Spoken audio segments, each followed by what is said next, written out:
back to the Brewed for Life podcast. Again, I just want to apologize for, not having as many episodes out over the last couple of weeks as I normally do, but we're going to get back into the swing of things this week and really kind of get things moving again, because, in general, it actually helps me a lot to be able to do these episodes and talk about a bunch of different things, and I appreciate you guys, sticking around and listening to all that. Over the past couple of weeks, as you guys know, I visited a couple of friends from my past last week, which really meant the world to me, and that I've been dealing with the nonsense at work with where my commission plan was and all that stuff. So after I recorded last week's episode, all of that got put to bed. They did offer me a reasonable commission plan that should not be a problem to hit going forward. So that part kind of set my mind at ease. And as far as my visit with my friends, I had my mom and my sister here yesterday for dinner. And, I was telling my sister about, what it was like to go and see, those friends after not really spending time around them or talking to them for close to 20 years. The thing that I have come to realize over this weekend and dealing with all these things, and including today, I have had a hard time working through one of my biggest quirks. And because I have spent a good portion of my life focused on me and where I felt I was going to be wronged and always having to be in some kind of a protection, defensive mindset, it's led me to a lot of guilt and a lot of self-reflection as to whether or not the things that have happened in my past and how I perceived them at the time was maybe not reality. Maybe it was just me being selfish. What led me to that was visiting these friends and how I was received by them after not seeing them for 20 years. And it all started with the embrace that my friend gave me when I saw him. And it wasn't just, I think I explained it last week, but it wasn't just a, hey, how you doing, embrace. It was one of those tight, warm, I really missed you, thank you so much for being here, one of those kind of situations. And it has led me to reflect a little bit on my past. And while I was talking to my mom and my sister, I said to them, that experience made me look back and say maybe how I perceived things then were more of me not being comfortable with the decisions that I had made. Part of the process of blaming everybody else for the outcome of where my life had gone and what had come from it. And the reality of it is I don't even know if that's true. I don't know if I created space because I didn't want to be a part of what was going on anymore, and I thought that that's all my relationship was based on. Did I miss the turn where they tried to help, but in my own arrogance didn't receive it as that?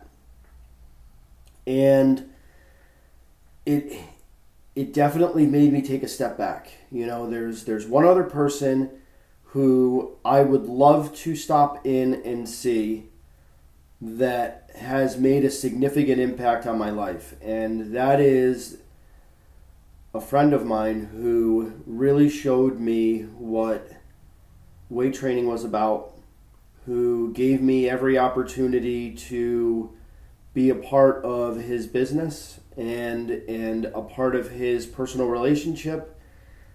And I don't know why, I definitely have some, I don't know if it's guilt, but I have some uneasy feelings about going to visit him, and I have been in the area of his business, and I know where to find him multiple times, and every time I drive by, I say I'm going to stop in, but I talk myself out of it.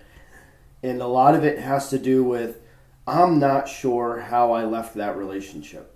Did I just disappear? Did I ghost? I don't know. It's led me to a lot of reflection on, was my arrogance and my ability to not look at how I was living my life then clouded my perception of what was really going on. I don't know how I feel about it. I'm scared, I'm nervous, I'm anxious, but I know I have to face it, because what I experienced with my Friday visit is that maybe the world hasn't been how I perceived it, and it wasn't exactly how I thought I left it. And because of that, it has led me to a place where I feel like I need to reevaluate what I thought. And that's not a bad place to be. It leads to growth. It leads to, as I've said before, the things that we bury in our heads, in what I described as my filing cabinet. Maybe the files I put in there were a very biased, one-sided, how I saw things, and might not be the reality of how things really were. So this year is going to be a journey of reevaluating where I was at, and is my life really what I thought it was? And did I leave things as bad as I may have? Or is that just me finding a way to not apologize or revisit those situations? Growth is what really needs to come from all of this. Today I get antsy when I'm told a certain schedule and things don't go exactly as planned.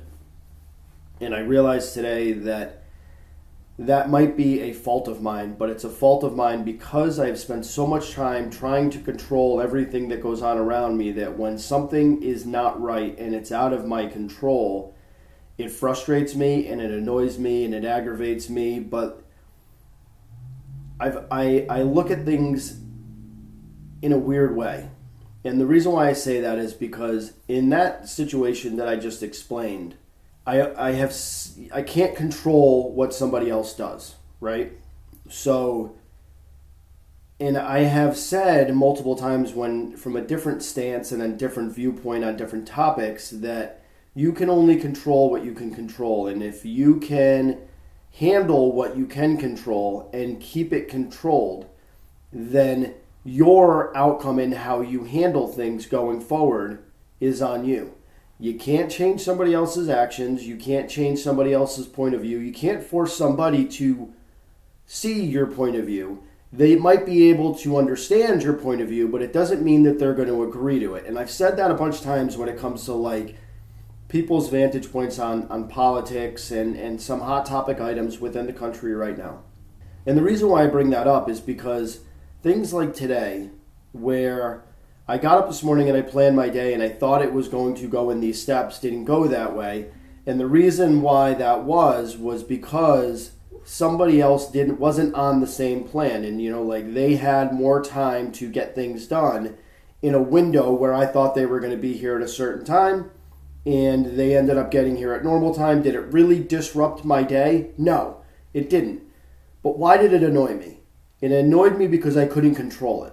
That is something that I need to work on, because I'm not following my own guidance. I'm not following my own insight, which is control what you can control and find a way to work around it, because somebody else isn't aware of your plan, most importantly, and they have their own things that they have to get done, and those things are not always going to run parallel. They're gonna intersect, and paths are going to have to be changed at different times. So why am I so good at transitioning when I worked in retail with obstacles that have shown up, somebody calling out or delivery showing up late or whatever? Why was I so good at managing that, but I don't manage it well in my own personal life? it's very interesting when you think about it. And what it is it makes me look at my internal ability to handle any of that stuff. And the reasons why I have an inability to handle it. I don't know if I would reflect on any of this stuff if it wasn't for Audrey, because she is extremely patient and very much go with the flow. And when it comes to certain things, like, I freak out about it, and she is like, I don't, like, what are you doing? You know, like, why does it bother you so much? And at times it causes a little bit of friction, and you know, today was one of those days, and I had to apologize to her, because what she had said in the midst of it all was that, like, either way, the thing you're stressing about is just going to put your day back on track. It's not going to be early. It's just going to be on time, which doesn't disrupt the flow of my day at all. But in the moment, I couldn't see it. I was too frustrated and too wound up that, like, the thing that I can't control is being uncontrollable, which sounds crazy. It does. I'm trying to control something that's not controllable. How does that, like, it made me just kind of take a step back, and I had to apologize for how I responded, because, again, you know, more times than not, and I it's not that I hate saying it, but, like, she views things in a vantage point where she doesn't stress about the little things like that I stress about. I got to get better at that kind of stuff. What I think will help it is what I started with, which is dealing with the things that I feel like I may have damaged in the past, but may not have actually damaged in the past. And people that I feel like are incredibly important to me, or people that I was close to for a long period of my lifetime, that I have segregated myself from and pushed myself away from, and now I feel awkward about it, and I feel almost guilty about it. Maybe I made a mistake, and maybe I made a wrong turn. Like, I'm not saying I could repair it all, but there is a huge part of me that wants to go back down and see these friends and say, listen, you know, I'm not really sure how I left things previously. You know, I was looking at things in a very self-preservation, everybody else is to blame, selfish kind of point of view. I apologize if I said or did things that have led to the distance in our friendship. And I want them to know the things that I have traveled through from the time that relationship got severed till now. I think you guys know through this podcast that it has been a pretty fucking incredible journey. A lot of ups and downs, a lot of, I think I'm on the right path and things are going to get better, and then, oh my God, this is absolutely atrocious. I really fucked up. I want them to know that, because if the relationship is going to have an opportunity to be rebuilt, and there's going to be some level of forgiveness for myself, for whatever happens from that point on, at least they understand what I'm holding and what I'm harboring and what I've been through and what has made me the human being that I am now.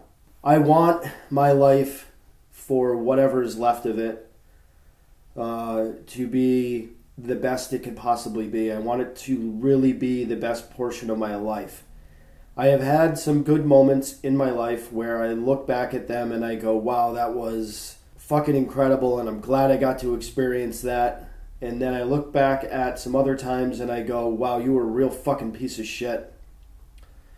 And you said and you did some things that are not, I don't know if they're not fixable, but they are unforgivable. And those are the things that I'm going to have to deal with. I don't know if I'm going to be able to deal with them in a manner where I'll be able to move on completely from them, but I'm going to fucking try.